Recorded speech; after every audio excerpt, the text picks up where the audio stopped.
반갑습니다, 여러분. 내수교회의 2월 첫째 주 청년부 온라인 주일 예배를 시작하도록 하겠습니다. 기도하겠습니다. 거룩하신 하나님 아버지, 오늘도 사랑하는 청년들이 주님 앞에 나와 예배를 드립니다. 이 시간 영과 진리로 예배하게 하시고 하나님의 임재를 느끼는 예배가 되게 하여 주옵소서. 거룩하신 하나님, 저희들 하나님의 자녀로 살아간다고 하지만 날마다 하나님 세상의 유혹에 빠져서 살아갈 때가 많습니다. 이 시간 예수님의 거룩한 보혈로 저희를 정결하게 하여 주시고 이 시간 깨끗한 심령과 통회하는 마음으로 하나님 앞에 나아가오니 이 시간 말씀의 인도함을 받음으로 성령의 충만함으로 예배드릴 수 있는 귀한 시간이 되게 하여 주옵소서. 오늘도 예배를 통하여서 하나님을 만나게 하시고 또 이 말씀을 통하여서 한 주간의 저희의 삶을 인도하여 주옵소서. 예수님의 이름으로 감사하며 기도합니다. 아멘.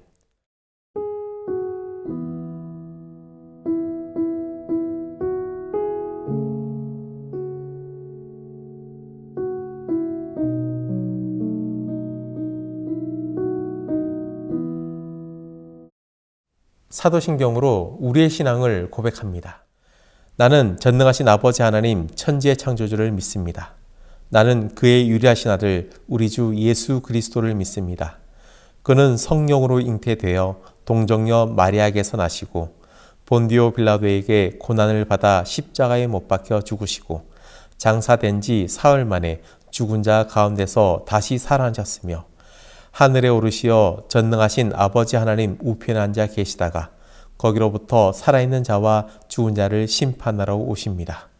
나는 성령을 믿으며 거룩한 공교회와 성도의 교제와 죄를 용서받는 것과 몸의 부활과 영생을 믿습니다.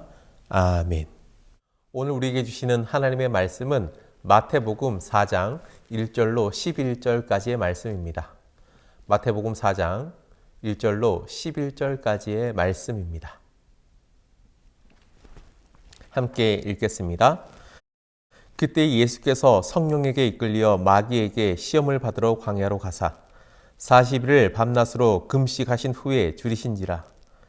시험하는 자가 예수께 나와서 이르되 내가 만일 하나님의 아들이여거든 명하여 이 돌들로 떡덩이가 되게 하라.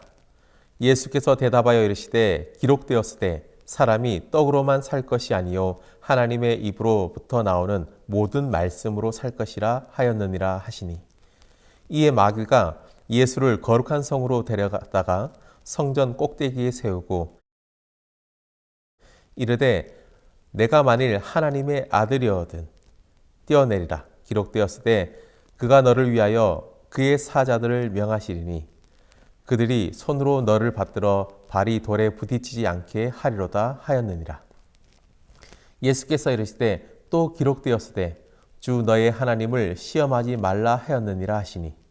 마귀가 또 그를 데리고 지극히 높은 산으로 가서 천하 만국과 그 영광을 보여 이르되 만일 내가 내게 엎드려 경배하면 이 모든 것을 내게 주리라. 이에 예수께서 말씀하시되 사탄아 물러가라. 기록되었으되 주 너의 하나님께 경배하고 다만 그를 섬기라 하였느니라. 이에 마귀는 예수를 떠나고 천사들이 와서 수종드니라.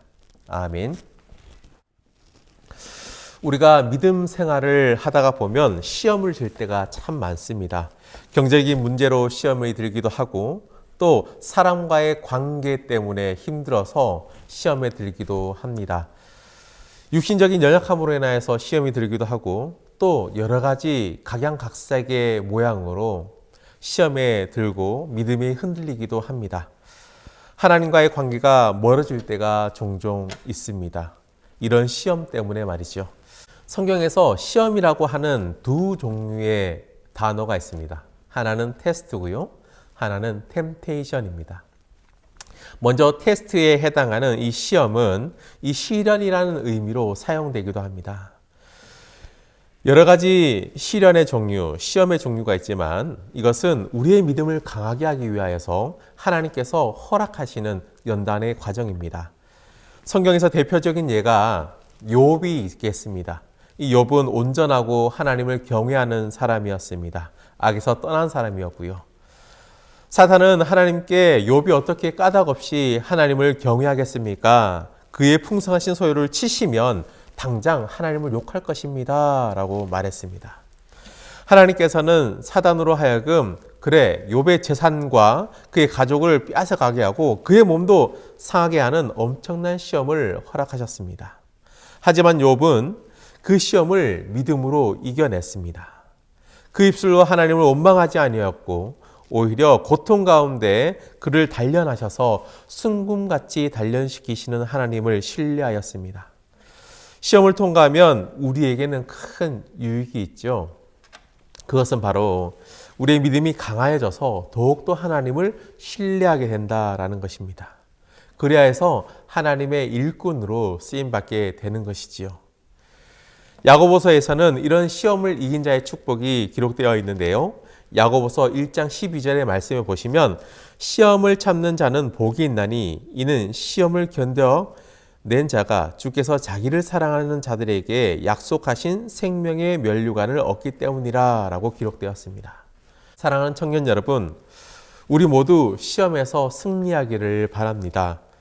욥처럼 욥의 믿음의 시험에서 승리하여서 또 주께서 사랑하는 자들에게 생명의 면류관을 주십니다. 우리가 그렇게 시험에서 이겨내는 저와 여러분들이 되었으면 좋겠습니다. 성경에서 말하는 두 번째 시험은 바로 유혹입니다. 영어로 temptation이라고 하는데요. 오늘 본문에서 예수님은 마귀에게 받으신 시험이 바로 이 두 번째 시험, 유혹입니다. temptation입니다. 야고보서 1장에 보면 두 번째 시험에 대해서 잘 가르쳐주는 영적 교훈이 있습니다. 야고보서 1장 13절에서 15절 말씀인데요. 사람이 시험받을 때에 내가 하나님께 시험받는다 하지 말지니 하나님은 악에게 시험받지도 아니하시고 친히 아무도 시험하지 아니하시느니라. 오직 각 사람이 시험에 받는 것은 자기 욕심에 끌려 미혹됨이니 욕심이 잉태한 즉 죄를 낳고 죄가 장성한 즉 사망을 낳느니라. 하나님은 시험하는 자가 아니라고 말씀하고 계십니다. 하나님은 선하시고 거룩하심으로 이 죄를 알지 못하는 분이시기 때문에 이 바로 사단에게 시험을 받지 않으십니다. 그렇다면 예수님께서 성령에 이끌려 광야에서 마귀에게 시험을 받으신 이 본문의 말씀은 우리가 어떻게 이해해야 될까요? 정확하게 말씀드리면 예수님은 마귀에게 시험 받으셨으나 미혹되지 않으셨습니다. 시험에 빠지도록 마귀가 시도했지만 예수님은 마귀의 유혹에 넘어가지 않으셨습니다. 우리가 흔히 말하는 시험은 많은 경우 하나님께서 이 시험하시는 테스트라기보다는 바로 우리 욕심에 이끌리는 이 템테이션, 바로 유혹이다라는 것을 우리가 잘 알아야 합니다. 인간 안에 자리 잡고 있는 욕심과 탐욕, 그리고 우리가 죄에 빠지게 하고 또 죄가 자라서 우리를 결국 사망에 이끌리게 만드는 것이 바로 유혹, 정욕입니다. 그러므로 우리는 이런 정욕으로부터 빠지지 않도록 깨어서 기도해야 합니다. 하나님의 말씀을 의지하고 그의 말씀을 붙잡아야 합니다. 예수님께서 공생애를 시작하실 때 요단강에서 세례 요한에게 세례를 받으셨습니다. 이스라엘 모든 사람에게는 예수님께서 하나님의 아들이요 구원자이심을 증명하는 사건이었습니다. 그 다음에 이어지는 바로 사건이 바로 오늘 본문의 말씀이신 예수님께서 이 시험 받으시는 사건이었습니다. 예수님의 이 마귀에게 시험 받으심과 그 시험을 물리침은 중요한 의미가 있습니다. 먼저는 예수님께서 하나님의 아들이심을 증명하는 사건입니다.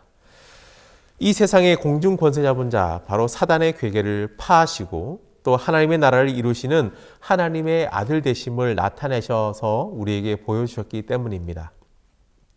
첫 번째 아담은 사단의 유혹에 넘어가 죄를 범하고 실패한 인생이 되었지만 두 번째 아담, 우리의 예수님께서는 이 사단의 유혹에 넘어가지 아니하시고 이기심으로써 모든 인류를 구원하시는 구원자이심을 증명해 보여주셨습니다. 마지막으로 예수님은 우리를 죄로부터 구원하시기 위해 인간의 몸을 입고 이 땅에 오셨습니다. 모든 일을 우리와 똑같이 시험 받으시는 이가 되셨다라고 히브리서에서는 그렇게 말씀하고 있습니다. 전능하신 하나님이신 예수님은 인간들처럼 사단에게 시험에 받으셨지만 하나님의 말씀으로 물리치심으로써 시험받는 이에게 모범을 보여주셨습니다. 우리도 시험받을 때 예수님의 본을 받아 살면서 승리할 수 있음을 우리에게 알려주시는 대목입니다. 오늘 함께 읽은 본문에서 예수님은 마귀에게 3가지 시험을 받으셨습니다. 한 가지씩 살펴보면서 이 시험의 의미와 이 시험을 이기는 승리의 비결을 알아가 봤으면 좋겠습니다. 첫 번째는 육신의 정욕입니다. 이 사도 요한은 이 요한 일서에서 성도들이 이 세상에서 또 세상의 것들을 사랑하지 말라고 권면하고 있습니다. 세상의 것들은 성도들을 죄로 빠지게 하는 바로 요소들을 3가지를 언급했습니다. 바로 요한일서 2장 16절에 보시면은 이는 세상에 있는 모든 것이 육신의 정욕과 안목의 정욕과 이생의 자랑이니 다 아버지께로부터 온 것이 아니요 세상으로부터 온 것이라 라고 기록되었습니다. 예수님께서 광야에서 시험을 받으신 것은 바로 이 3가지의 시험이었습니다. 첫 번째 시험은 바로 육신의 정욕이었습니다. 이 3절 말씀에 시험하는 자가 나와서 이르되 만일 하나님의 아들이여거든 이 돌들을 떡덩이가 되도록 하라라고 그렇게 예수님을 시험했습니다. 예수님은 지금 광야에서 40일간을 금식하신 후에 줄이신 상황입니다. 예수님은 참 하나님이시고 또 참 인간이시로 오셨기 때문에 우리가 가지고 있는 육체의 한계를 가지고 계시는 상황입니다. 똑같이 허기지고요. 몸이 공고하고 힘드신 상황입니다. 마귀는 예수님의 이런 약한 부분을 깨뜨려 보고 예수님이 지금 가장 필요한 육신의 문제, 원기 회복을 시켜줄 빵을 가지고 유혹하고 있습니다. 마귀는 내가 하나님의 아들이여거든 하고 말하면서 이 돌들로 떡덩이가 되게 하라고 유혹합니다. 마귀는 예수님이 누구신지를 잘 알고 있습니다. 바로 내가 하나님의 아들이므로 이 돌을 떡덩이가 되게 하도록 만들어라. 그렇게 할 수 있잖아. 이렇게 유혹하는 것이죠. 하지만 이는 마귀의 교묘한 전략이었습니다. 예수님으로 하여금 자신의 배고픔의 문제를 해결하기 위하여서 하나님의 아들이 가지고 있는 이 능력을 사용하라고 유혹하는 것이지요. 예수님은 이 땅에 오신 것은 이 배고픔의 문제를 해결하기 위해서 오신 것이 아닙니다. 바로 예수님은 잃어버린 자를 구원하시기 위하여서 이 땅에 오셨고 십자가에 돌아가셨습니다. 예수님께서 오병이어의 기적을 베푸신 것은 자신을 위한 것이 아니라 허기지고 굶주린 이스라엘 백성들을 향한 긍휼의 마음 때문에 그렇게 하신 것이지요.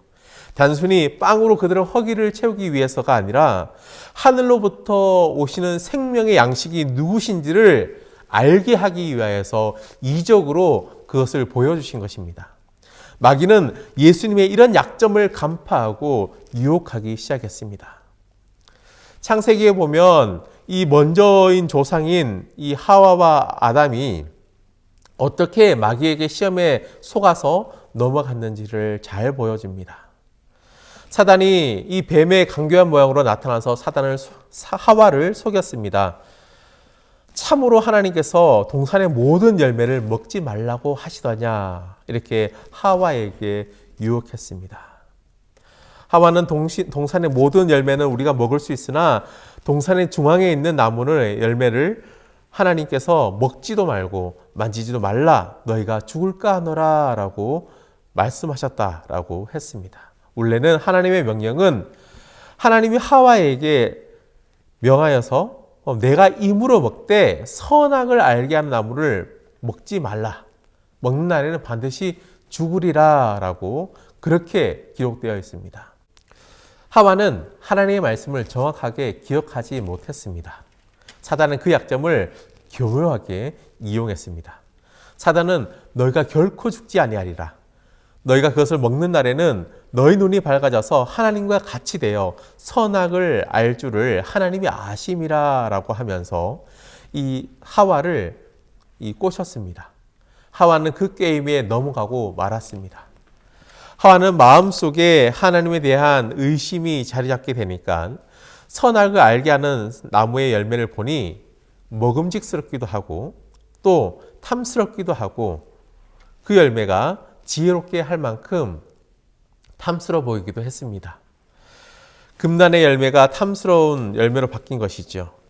죄가 자리 잡은 하와의 마음속에는 이 세 가지 죄악의 씨앗이 뿌리 잡혀 있었습니다.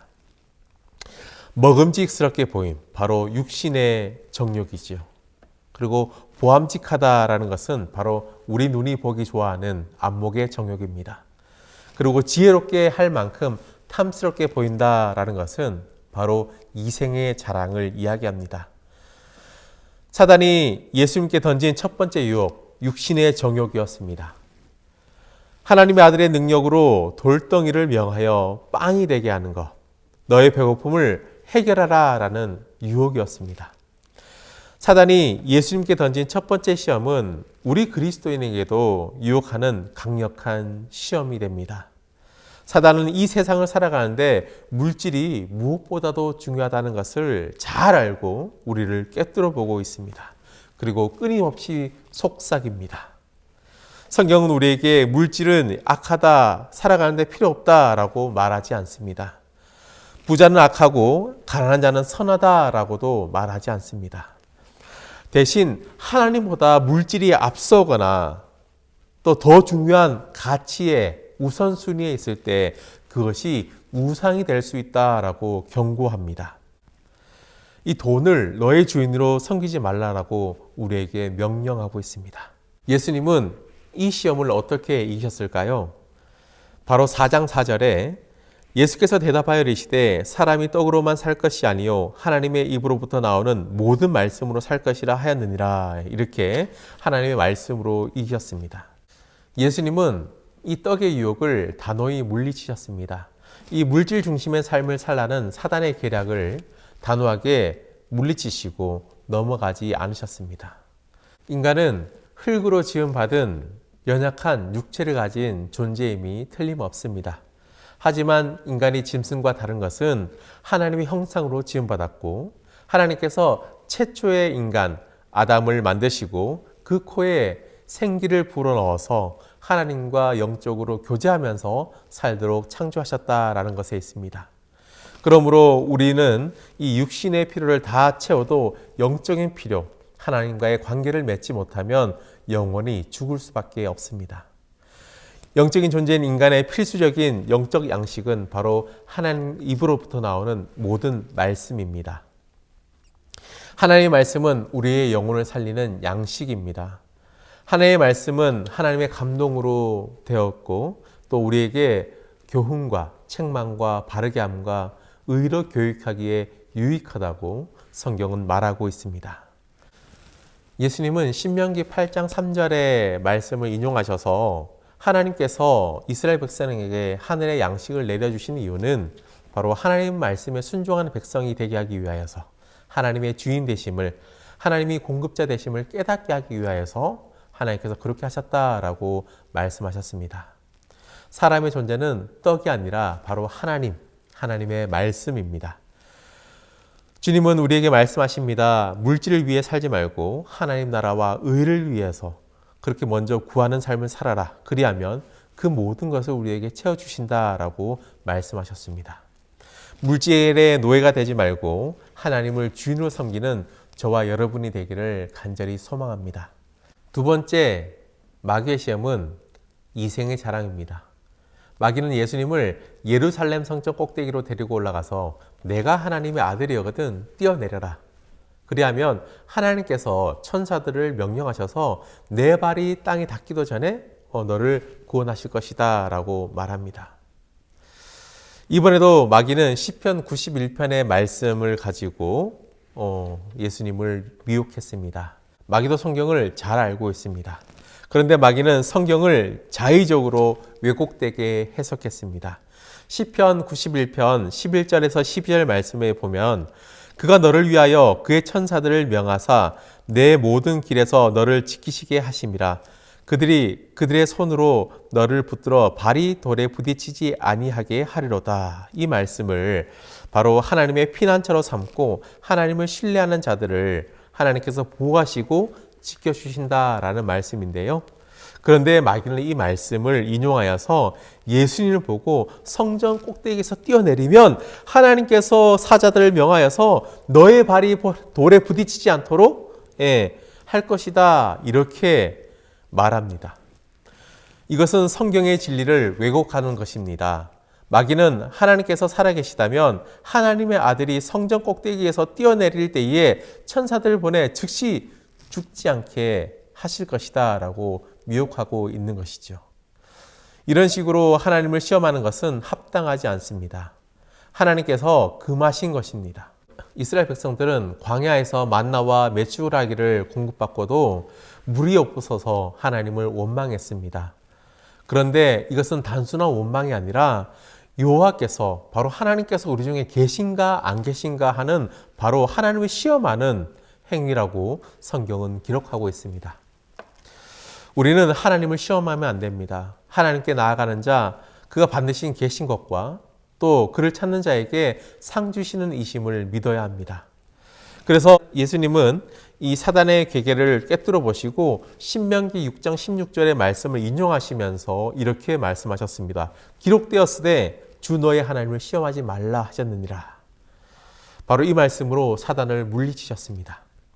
두 번째, 사단의 유혹은 우리가 세상을 살아가는데 우리에게 바로 이생의 자랑, 지혜롭게 할 만큼 탐스럽게 보이는 그런 유혹입니다. 만약 예수님께서 사단의 유혹에 넘어가서 성전 꼭대기에서 뛰어내렸을 때 천사들이 와서 예수님을 보호하여 상함 없이 사뿐하게 지상에 내렸더라면 여러분 어떻게 됐을까요? 바로 사람들의 환호를 받았을 것입니다. 예수님이 행하시는 기적을 보고 하나님의 아들이라 인정하며 예수님을 따랐을 것입니다. 하지만 그러한 영웅적 행동은 하나님의 아들이 되심을 입증하는데 예수님의 방법이 아니셨습니다. 오히려 예수님은 오병이어와 같은 기적을 베푸신 후에 사람들이 자신을 유대인의 왕으로 세울 줄을 아시고 무리를 피하여 조용한 곳으로 가셔서 기도하셨습니다. 우리도 세상 사람들로부터 인정받고 내 이름을 내고 싶은 유혹에 빠질 때가 얼마나 많습니까? 많은 사람들로부터 먹고 사는 문제가 해결되면 명예를 얻기 위해서 살아갑니다. 각종 명함에 자기의 직함을 쫙 넣기도 하고요.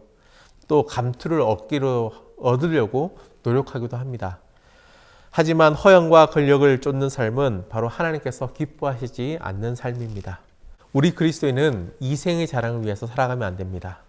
나를 내세우기보다는 겸손한 삶으로 살아가야 되고 나의 유익을 먼저 구하기보다는 남의 유익을 구하는 삶을 살아야 합니다. 무엇보다도 나를 자랑하기보다 그리스도의 십자가를 자랑하는 삶을 살아야 합니다. 세 번째 마귀의 유혹은 바로 안목의 정욕이었습니다. 마귀는 예수님을 데리고 지극히 높은 산으로 올라가서 천하만국을 보여주었습니다. 이르되 내가 만일 나에게 경배하면 이 모든 것을 너에게 주겠다라고 마귀는 예수님을 시험했습니다. 예수님인 하나님의 아들이심으로 하나님께서 가지신 모든 것, 통치권, 소유권, 모든 것이 예수님의 것입니다. 세상의 만물을 창조하신 주님은 이 세상의 주인이시며 모든 영광과 존귀를 받으시기를 합당하신 그런 분이십니다. 그런데 마귀는 예수님께 속삭이기를 내가 지금 나에게 경배하면 이 눈앞에 보이는 것을 다 너에게 주겠다라고 그렇게 예수님께 이야기합니다. 눈에 보이는 화려한 것들은 손쉽게 얻게 해주겠다라는 유혹이죠. 마귀는 천하만국 그 영광을 소유한 자도 아닙니다. 마귀에게 경배한다고 해서 천하만국이 얻을 수 있는 것도 아닙니다. 그 영광도 얻을 수가 없습니다. 단지 거짓말로 유혹하는 것에 불과합니다. 마귀는 예수님께 그러한 유혹을 했던 것입니다. 예수님은 마귀의 그런 괴계에 넘어가지 않으셨습니다. 영광을 위해 지름길도 선택하지 않으셨습니다. 영광은 하나님 아버지께서 주시는 것임을 아셨기 때문입니다. 영광은 하나님의 뜻에 순종하여 십자가를 질 때 그 영광을 얻습니다. 예수님은 이번에도 신명기 6장 13절 말씀으로 유혹을 물리치셨습니다. 사탄아 물러가라. 기록되었으되 주 너의 하나님을 경배하고 다만 그를 섬기라 하였느니라. 예수님의 섬김의 대상은 바로 예수님의 경배의 대상은 바로 유일하신 하나님이셨습니다. 예수님은 우리에게 도전하여 주십니다. 주 너의 하나님만을 경배하라. 다만 그를 섬기라. 이렇게 우리에게도 말씀해 주십니다. 우리 안에 자리 잡고 있는 우상을 내어 던져버리고 하나님만 경배하고 섬기는 저와 여러분이 되셨으면 좋겠습니다. 여호수아처럼 나와 내 집은 오직 유일하신 하나님만 섬기겠노라 라고 결단하는 저와 여러분이 되기를 간절히 소망합니다. 세 번째 유혹, 바로 안목의 정욕은 보암직하고 탐스럽게 보이는 유혹입니다. 우리의 눈에 보이는 대로 살아가면 안 됩니다. 우리는 보이는 것으로 살지 않고 믿음으로 살아가야 합니다. 보암직스럽게 보이는 것을 추구하고 살면은 안 됩니다. 예수님은 안목의 정욕을 바로 하나님의 말씀으로 물리치셨습니다. 화려하게 보이는 것에 미혹되지 않으셨습니다. 우리도 예수님처럼 눈에 보이는 것에 따라 살아가지 않고 보이지 않는 하나님의 나라, 진리의 말씀을 따라서 살아가는 저와 여러분이 되기를 간절히 소망합니다. 사랑하는 청년 여러분, 마지막 때를 살아가는 우리는 순간순간마다 유혹에 빠집니다. 내 몸에 배인 유혹, 또 내 어렸을 적에 가지고 있던 악한 습관들 때문에 나도 모르게 그런 유혹에 빠져나갈 때가 있습니다. 하지만 그때마다 우리는 예수님을 붙잡아야겠습니다. 육신의 정욕, 이생의 자랑, 안목의 정욕을 따라 살라고 사단은 미혹합니다. 이러한 마귀의 유혹에 빠지지 않으려면 우리는 어떻게 해야 할까요? 바로 예수님을 따라서 살아가야 합니다. 그래야 시험에서 승리할 수 있습니다. 예수님은 세 번의 마귀의 시험을 모두 하나님의 말씀을 선포하심으로써 승리하셨습니다. 우리도 영원하신 또 변치 않는 하나님의 말씀을 주야로 묵상하고 그 가운데 지켜 행함으로써 성령의 검, 말씀으로 무장하여 사단의 이런 유혹과 시험에서 승리할 수 있기를 바랍니다. 그렇게 승리하는 저와 여러분이 되셨으면 좋겠습니다. 예수님은 자신의 욕구를 채우는 것에 굴복하지 않으셨습니다. 예수님은 자신의 이름을 내는 것에 애쓰지 않으셨습니다. 예수님을 십자가를 대신하는 세상의 영광을 택하지 않으셨습니다. 바로 하나님을 따르는 삶, 하나님의 말씀을 따르는 삶, 하나님의 말씀의 원칙을 지키는 삶을 사셨습니다. 우리 모두 예수님의 본을 따라서 마귀의 유혹에, 사탄의 유혹에 넘어가는 자가 아니라 날마다 성령의 검을 또 하나님의 말씀에 비추어서 승리하는 저와 여러분이 되기를 간절히 소망합니다. 기도하겠습니다. 거룩하신 하나님 아버지, 은혜를 참으로 감사합니다. 오늘 예수님의 세 가지 시험을 통하여서 세 가지 시험의 의미와 또 그 시험을 이기는 승리의 비결을 오늘 말씀을 통하여서 배웠습니다. 하나님, 우리에게 날마다 사단은 유혹하면서 다가옵니다. 그 유혹에 빠져서 살아가는 우리의 인생이 아니라 하나님의 말씀을 부여잡고 성령의 검을 부여잡고 그때그때마다 승리하며 살아가는 저희들이 되어질 수 있도록 성령님 늘 우리와 동행하여 주옵소서. 예수님의 이름으로 기도합니다. 아멘.